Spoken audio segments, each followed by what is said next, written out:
Ние го наричаме наистина семейен празник. Да, и той е бил винаги такъв и в древност, когато говорим корена на празника, той се чествал в различни дни от годината, в древност. Но винаги е бил такъв семейен празник.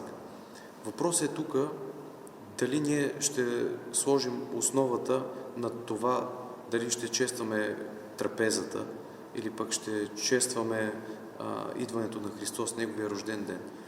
Ние много често правим така, че когато се събираме на трапезата, преди това сме минали през храма, за съжаление, само да вземем тъмян, но не и да присъстваме на богослужение, което е изначално важно за православния християнин, и след това да отидем на нашата трапеза, да отдадем почет на Христос. Ние всяка година правим една и съща грешка. Честваме Христос рожденника, но не го каним да дойде на нашата трапеза. И тази грешка я повтаряме всяка година, като се улисваме да правим четен, нечетен брой ястия, като това няма никакво значение.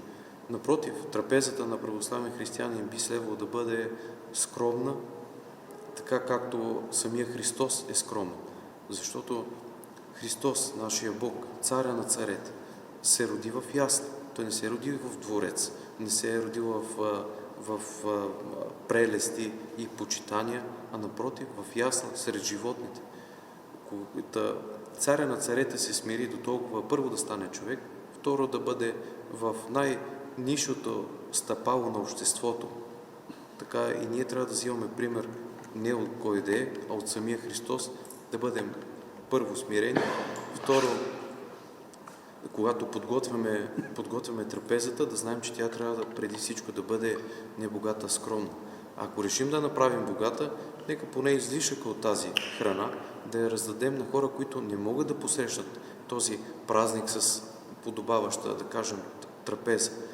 По-добре е така да направим, защото и ние предната неделя четохме една притча, която Христос казва на фарисеите и на книжниците, като казва, че богат човек поканил много народ на трапеза.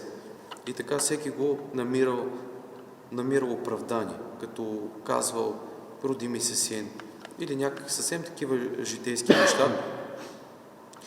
И отказал поканата на този богат човек. И така този богат човек праща слугата си и казва, събери всички, които са отрудени, обременени, нуждаещи се, и ги покани. И той ги кани, събира ги, и се оказва, че има още място. Той го моли да отиде и да събере още повече хора, които да дойдат и да уважат неговата трапеза, така се събират много хора. Христос ни показва първо това, че Царството небесно е пълно с такива хора, които са отрудени, обременени, които също са поканени на трапезата. Затова казваме, че мнозина са звани, малцина избрани. Именно ние трябва да положим усилия да бъдем от тези избраните, да уважим поканата на Бога, да присъстваме на Божествената трапеза, именно по време на самото богослужение. И така наистина ще можем да наследим Царство небесно.